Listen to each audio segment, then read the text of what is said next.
นำพาทุกไสสละของการปฏิบัติเราต้องมันเยอะ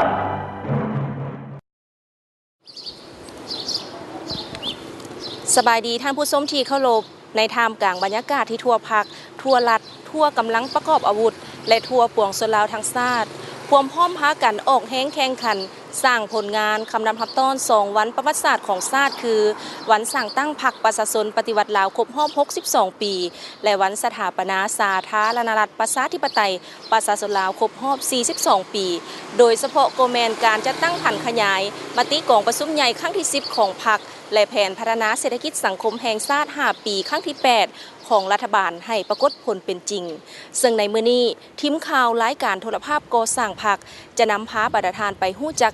การจะตั้งผันขยายมติกองประชุมใหญ่ครั้งที่10ของพรรคก็คือมติกองประชุมครั้งที่5องค์คณะพรรคกระทรวงแรงงานและสวัสดิการสังคมซึ่งรายละเอียดสหายปริญญาเอกคำแพงไซสมแพงเลขาคณะพรรคกระทรวงแรงงานและสวัสดิการสังคมได้ให้เกียรติสนทนากับทีมข่าวรายการโทรภาพก่อสร้างพรรคของพวกเฮา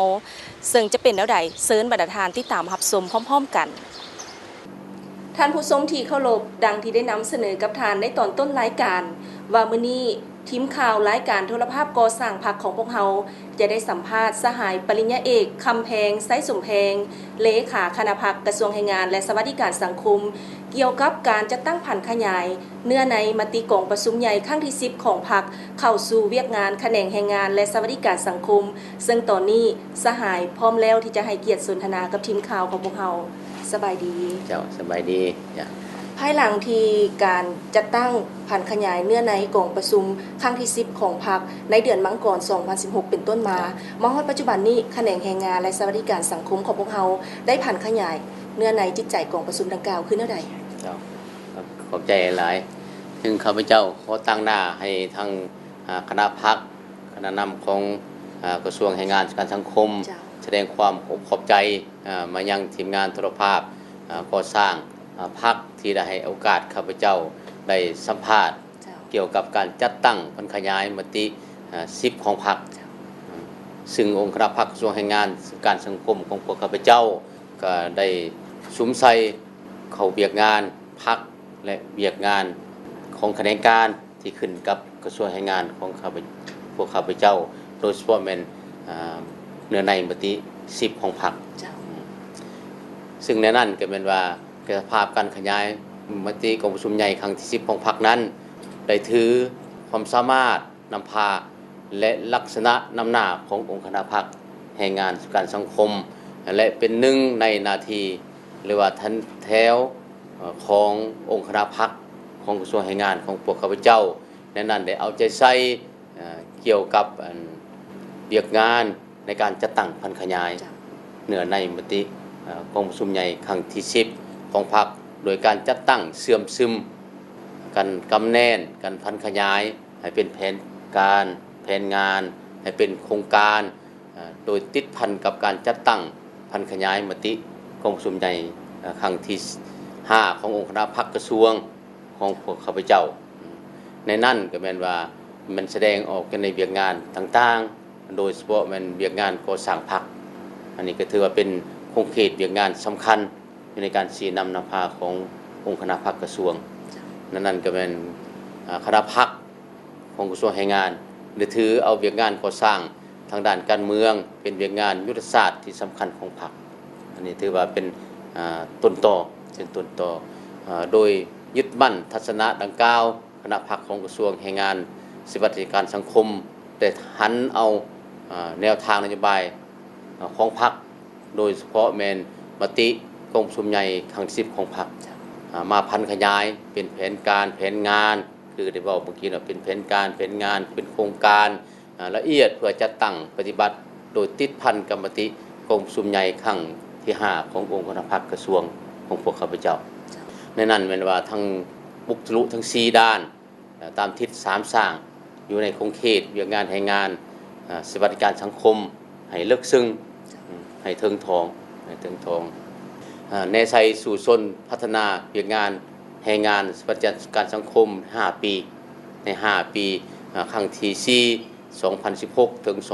2020และทิศทางเป็นการปี2017ให้มี การเปลี่ยนแปลงใหม่อย่างลึกซึ้งซึ่งข้าพเจ้าเห็นว่านับแต่กองประชุมใหญ่ครั้งที่10ของพรรคมาถึงปัจจุบันองค์คณะพรรคกระทรวงของพวกเฮาก็ญาติได้ผลงานผลสำเร็จในหลายด้านนั่นก็เว้าเกี่ยวกับเรื่องเวียกพรรคจากนั้นมาก็เป็นการก่อสร้างพรรคทางด้านแนวคิดอันนี้ก็ถือว่าก็เป็นจุดหนึ่งด้านหนึ่งที่ว่าทางองค์คณะพรรคกระทรวงได้ถือเป็นสำคัญ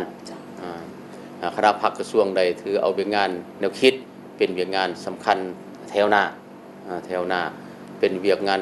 กกเป็นเวียกงานที่คณะพรรคต้องเฮ็ดอย่างเป็นปกติบ่แม่นว่าเฮ็ดแล้วหยุดบ่แม่นเนาะต้องเฮ็ดอย่างต่อเนื่องซึ่งว่าอยู่ท้องถิ่น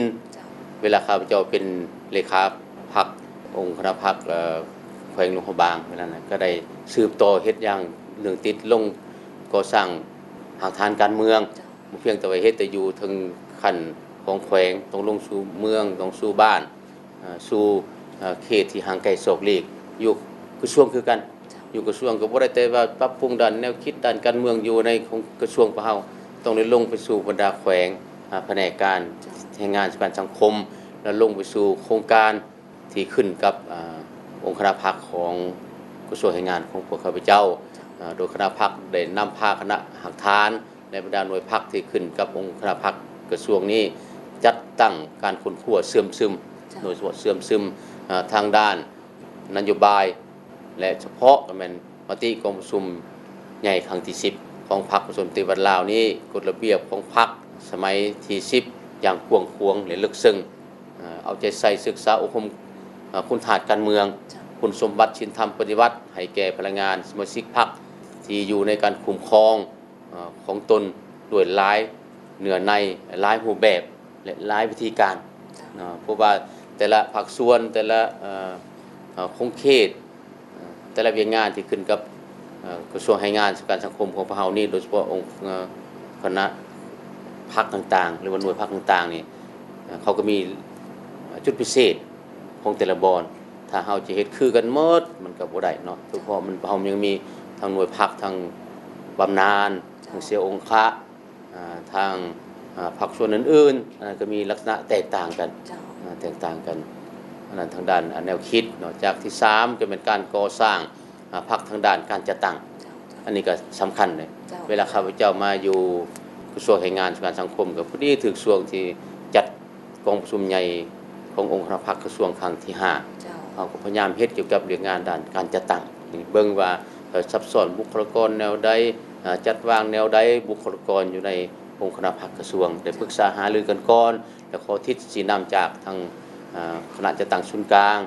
กรมการเมืองและผู้ชี้นำในโครงเขตเวียกงานสังคมโดยเฉพาะเป็นคณะพรรคกระทรวงแรงงานก็ได้ดำเนินการก่อสร้างพรรคทางด้านการจัดตั้งอย่างต่อเนื่องเฮ็ดให้ระบบการจัดตั้งพรรคและทันแถวสมาชิกพรรคได้เติบใหญ่ขยายตัวสามารถเป็นแกนนำอยู่ในระบบการจัดตั้งพรรคแต่ละขั้นเห็นว่าเฮ็ดให้การจัดตั้งพรรคแต่ละขั้นของกระทรวงแรงงานสวัสดิการสังคมนี้ได้รับการปรับปรุงมีความปลอดใสเข้มแข็งและนักแน่นขึ้นทีละก้าวแล้วก็เฮ็ดให้บรรยากาศในแต่ละด้านได้หันเข้าสู่บ้านเก่าใหม่อันนี้ข้าพเจ้าก็เห็นด้วยประจักษ์ตาซึ่งนับแต่เวลากองประชุมใหญ่ครั้งที่5ขององค์คณะพรรคกระทรวงมานี่คือว่าพวกเฮาก็ได้ปรับปรุงอย่างนักแน่นโดยเฉพาะก่อนนี้เนาะคณะพรรคของกระทรวงแรงงานการสังคมก็มี9สหายแต่มาปัจจุบันนี้หลังจากกองประชุมใหญ่ครั้งที่5ขององค์คณะพรรคกระทรวงเฮานี่ก็มี15สหายนั้นก็มีคณะประจำ5สหายอันนี้ก็ถือว่ายกบทบาทกันชี้นำพาของคณะพรรคกระทรวงขึ้นอีกก้าวหนึ่งซึ่งวัตกรก็ได้อยู่เนาะแต่ก่อนเพิ่นก็มี9สหายในคณะพรรคในคณะประจำ3สหายก็เห็นว่านักหน่วงหลายจะชี้นำพาในกระทรวงใหญ่คือจังซี่นี่กระทรวงแรงงานนี่ใหญ่หลายเด้เพราะว่าหน่วยพรรคต่างๆก็ขึ้นมานี่หลายตื่มโดยเฉพาะมันเดี๋ยวนี้เพิ่นก็ให้มีองค์การหน่วยพรรคองค์การกระแดงหน่วยพรรคองค์การเก็บกู้ระเบิดภาคส่วนภัยพิบัติก็กลับขึ้นมานี่ก็หลายเห็นว่าเป็นครอบครัวใหญ่หน่วยพรรคครอบครัวใหญ่ สมาชิกพรรคเพิ่มขึ้นหลายสมาชิกพรรคก็ถือว่าในปัจจุบันก็มีทั้งหมดเกิน319สหายในนั้นก็มีหน่วยพรรคแข็งหน่วยพรรคหอบด้าน6หน่วยตัวจริงก็ยังจะได้หลายกว่านี้เนื่องจากว่าเฮาก็ได้ปรับปรุงเบิ่งเงื่อนไขบางหน่วยก็ได้แต่ว่าเบิ่งดูจริงก็ยังบ่ทันครบเงื่อนไขเถื่อฉะนั้นเฮาคิดว่าในปีจะมาหน่วยพรรคแข็งหน่วยพรรคหอบด้านก็จะเพิ่มขึ้นอันนี้สำหรับปัญหาที่4ก็เป็นการก่อสร้างพรรคทางด้านแบบแผนที่นำพาอันนี้ก็เป็นขั้นข้อนึงที่สำคัญของเวียกพรรคเพราะว่าการสร้างพรรคทางด้านแบบแผนวิธีนำพานี่ถือเป็นสำคัญในการสีนำพาคณะพรรคได้สืบต่อยึดมั่นหลักการรวมศูนย์ประชาธิปไตยนำพาเป็นหมู่คณะบุคคลรับผิดชอบมีการแบ่งงานแบ่งความรับผิดชอบอย่างชัดเจนอันนี้ก็ถือว่าพวกเฮาได้เฮ็ดเป็นละเอียดบ่เพียงแต่แบ่งความรับผิดชอบเฮาก็ยังมีการกวดกาเนาะมีการประเมินผลในนั้นก็ยังมันปฏิบัติระบอบประชุมคณะพรรคคณะประจำและกองประชุมรายงานส่องแสงเวียกพรรคประจำแต่ละเดือนเป็นปกติประชุมเกี่ยวกับส่องแสงเวียกของรัฐเนาะของวิชาเฉพาะก็ไปพร้อมๆกันเอาเป็นมื้อนึงเนาะตอนเช้าแล้วแม่นว่าประชุมส่องแสงเกี่ยวกับเวียกพรรคตอนบ่ายแม่นประชุมส่องแสงเวียกรัฐฉะนั้นทั้งพรรคกับรัฐนี่ก็ได้ประสานกันเป็นอย่างดีนั่นเน้นใส่เรื่องเวียกพรรคเป็นผู้ชี้นำเวียกพลังงานนี้นี่ถือคณะพรรคเราจะใส่เวียกงานการสร้างแผนกำหนดพลังงานนำพาพลังงานการคุ้มครองของตนนั่นก็มันก่อสร้างพรรคบำรุงพลังงานก็ได้ดำเนินทางระยะสั้นระยะยาวทั้งอยู่ภายในและต่างประเทศก็มีการไปยกระดับกันระยะสั้นระยะกลางระยะยาวอันนี้เราก็ได้เอาใจใส่นั่นก็แม่นว่าก็เอาพลังงานอาวุโสแดเนาะเอาพลังงานปานกลางแดยังหนุ่มน้อยแดไปยกระดับแล้วก็ทั้งเพศแดเนาะเพศหญิงนี่ก็ทางกระทรวงเราได้เอาใจใส่หลายจากนั้นเผาแดเนาะฝึกอบรมคือกันนั่นก็แม่นว่าศูนย์พัฒนาฝีมือแรงงานฝึกวิชาชีพต่างๆก็ได้รับการก่อสร้างและปรับปรุงโดยการยกระดับจากศูนย์พัฒนาฝีมือแรงงานลาวเกาหลีขึ้นมาเป็นสถาบันแต่ก่อนเป็นศูนย์เนาะนี่ขึ้นมาเป็นสถาบันก็ถือว่ายกบทบาทขึ้นแล้วก็ยกระดับจากวิสาหกิจการบริการจัดหางานเป็นศูนย์บริการจัดหางานเป็นต้นอันนี้ก็ยกระดับจากวิสาหกิจขึ้นมาเป็นศูนย์ถือว่าเฮ็ดให้บทบาทที่ตั้งของศูนย์บริการจัดหางานนี่มีบทบาทขึ้นเติมแล้วก็หลักสูตรการเรียนการสอนของครูเนาะอาจารย์ก็ได้รับการปรับปรุงยกระดับให้มีคุณภาพดีขึ้นแล้วก็บัญชีแล้วก็ทรัพย์สินของพนักงานสมาชิกพรรคได้รับการหันเข้าสู่ระบบในการคุ้มครองอย่างเป็นอย่างดีนอกจากนั้นการยกย้ายการจัดวางซับซ้อนพลังงานก็ได้เอาใจใส่ต่อความรู้ความสามารถและความมีห้องต้องการของเวียกงานอันนี้พวกเราก็ถือว่าก็ได้เอาใส่ปัญหาดังกล่าวให้ได้ความรู้ได้ความสามารถได้เนาะเพราะว่าการซับซ้อนนี่บ่แม่นอยากซับซ้อนจังได๋ก็ซับซ้อนเนาะต้องเบิ่งความรู้ได้ความสามารถได้แล้วก็ความเชื่อถือของไอ้น้องอยู่บนนั้นอีกบ่แม่นว่าเฮาจะเอาไปแล้วเอาไปโลดบ่แม่นเนาะทางพรรคเพิ่นก็มีระเบียบมีหลักการคือกันจะมีการถามทามเนาะมีการยังเสียงก่อนจะยกย้ายหรือว่าการจะแต่งตั้งต่างๆแล้วก็สับเปลี่ยนหน้าที่และบทประจำการของพนักงานถือว่าได้เฮ็ดเป็นระยะก็บ่แม่นเฮ็ดเรียนติดอีกเนาะเฮาก็ต้องเฮ็ดเป็นระยะเฮ็ดเป็นตามวาระของมันบ่แม่นยามใดก็จะปรับยามใดก็ปรับปรับไปเลยก็เฮ็ดให้จิตใจไอ้น้องพลังงานหรือสมาชิกพรรคนี่บ่อุ่นเอียนทุนเทียงนี่ทุนเทียงแล้วเวียกงานนโยบายต่อพนักงาน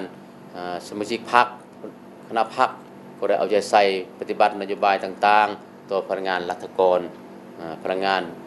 ปฏิบัติอาวุโสบำนาญ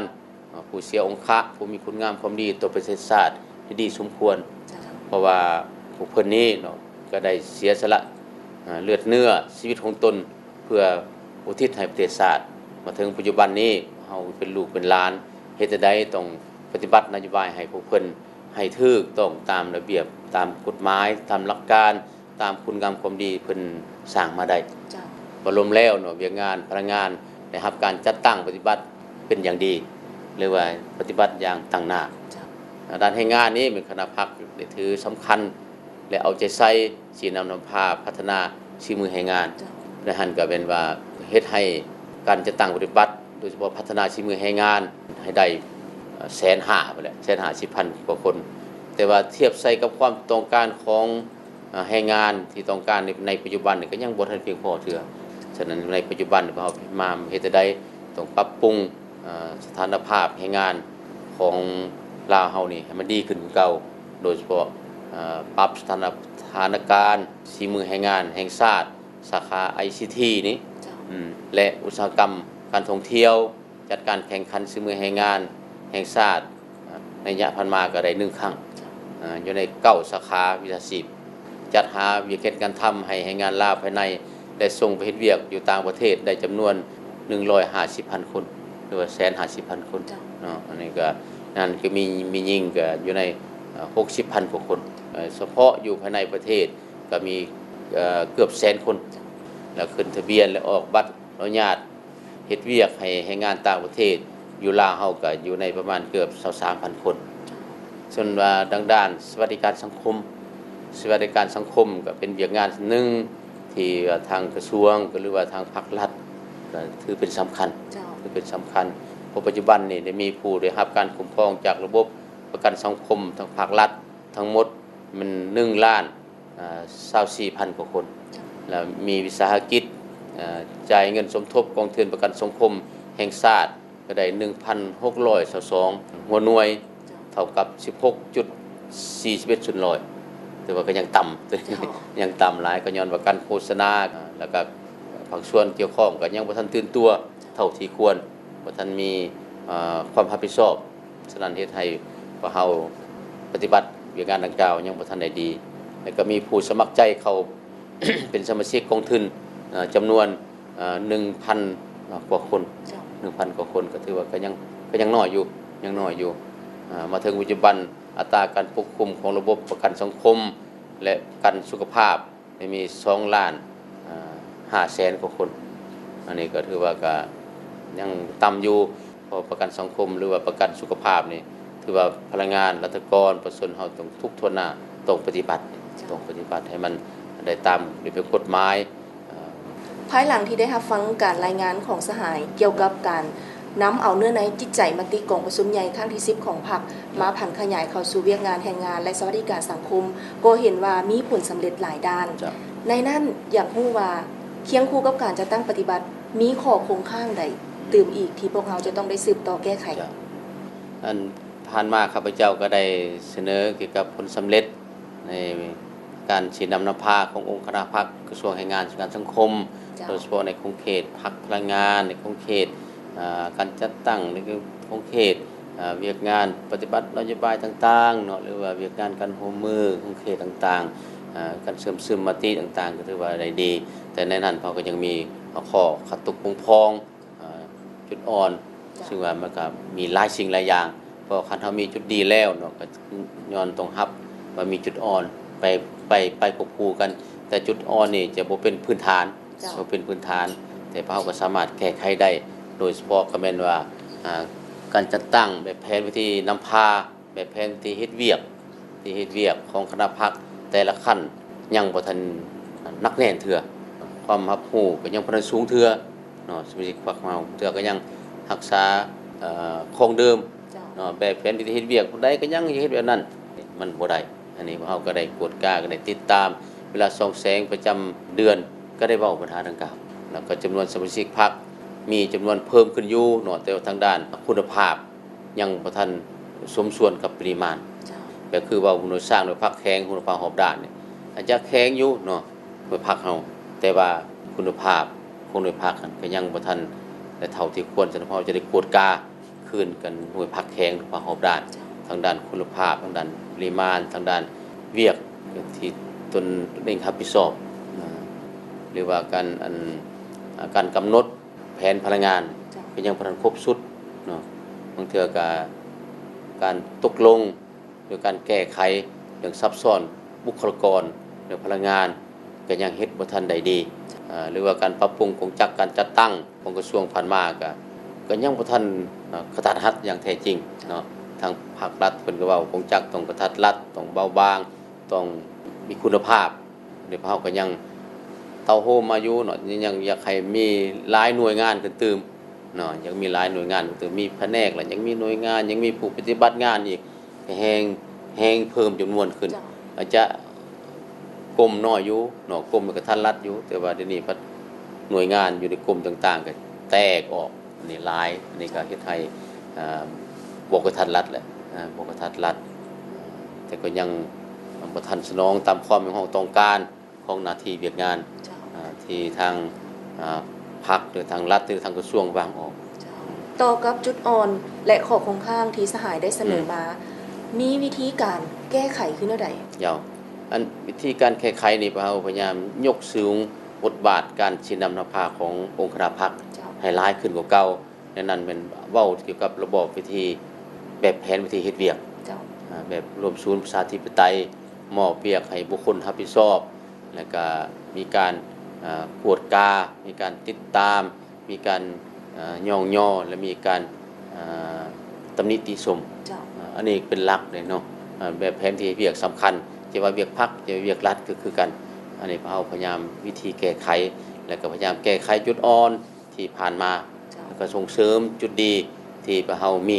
เฮ็ดให้มันดีขึ้นกว่าเก่าและในโอกาสสุดท้ายนี้ทานอย่างเฮี้ยงห้องถึงสมาชิกพรรคพนักงานในทั่วแขนงแรงงานและสวัสดิการสังคมคือแนวใดเพื่อหันขยายเนื้อในมติกองประชุมใหญ่ครั้งที่10ของพรรคก็คือมติของกองประชุมใหญ่องค์คณะพรรคครั้งที่5ของกระทรวงแรงงานและสวัสดิการสังคมยิ่งใส่ผลงานและผลสำเร็จก็คือข้อคงค้างได้กับวิธีการแก้ไขของพวกเราอยู่นี้ก็ถือว่าเฮ็ดจั่งใดเรียกร้องให้มันยังสมาชิกพรรคพนักงานรัฐกรทุกทั่วหน้าอยู่คงเขตกระทรวงแรงงานการสังคมของเราจากศูนย์กลางลงหอดท้องถิ่นจงพร้อมกันปฏิบัติเนื้อในจิตใจของกองประชุมใหญ่ครั้งที่10วางออกและเนื้อในกองประชุมใหญ่ครั้งที่5ขององค์คณะพรรคกระทรวงวางไว้ว่าเฮ็ดจั่งใดให้พอสู้ชนเฮ็ดให้เวียกงานให้งานสังคมของเราปฏิบัติได้ตามเนื้อในจิตใจที่ภาครัฐก็คือของกระทรวงเอาวางออกนั่นเป็นเพิ่มแบบแผนที่เฮ็ดเวียกให้นับมือนับดีขึ้นเต้ารวมความสามัคคีภายในเป็นปึกแผ่นแน่นหนาแล้วก็มีความรับผิดชอบต่อหน้าที่เวียกงานแล้วก็เฮาต้องอยู่ทางกระทรวงอยู่ทางศูนย์กลางนี่ต้องมันลงท้องถิ่นลงท้องถิ่นต้องเฮ็ดเวียกตัวจริงได้บ่แม่นลงไปพบปะโอลมมวลซื่นซื่อต้องไปแก้ไขปัญหาที่ว่ามีความเดือดร้อนแท้อยู่ในท้องถิ่นอยู่ในคงเขตเวียกงานให้งานของสังคมแล้วก็มีทิศชี้นำแล้วก็มีการมอบหมายละเอียดในการแก้ไขแล้วก็ข้าพเจ้าเรียกร้องให้ทุกภาคส่วนจงปฏิบัติตามบทบาทสิทธิหน้าที่ที่ภาครัฐก็คือประชาชนมอบหมายให้กระทรวงแรงงานพวกเฮาเฮ็ดให้ดีที่สุดและในระยะนี้ยังอยู่ในระยะของการเฉลิมฉลองบุญปีใหม่ลาวส่งท้ายปีเก่า2559และต้อนรับปีใหม่ลาวพศ2560ขอให้สหายจงอวยพรผ่านรายการของพวกเราท่านข้าพเจ้าอีกเทื่อนึงขอตั้งหน้าให้ทางคณะพรรคคณะนำก็คือพนักงานรัฐกรทุกทั่วหน้าอยู่กระทรวงแรงงานการสังคมเป็นส่งท้ายปีเก่าต้อนรับปีใหม่แล้วก็เป็นโอกาสที่พวกเราจะได้พร้อมกันรับปีใหม่ด้วยความเบิกบานมวลซื่นฉะนั้นข้าพเจ้าตั้งหน้าให้ทางคณะพรรคคณะนำขออาศัยให้พรพรรครัฐพ่อแม่ประชาชนลาวทุกเผ่า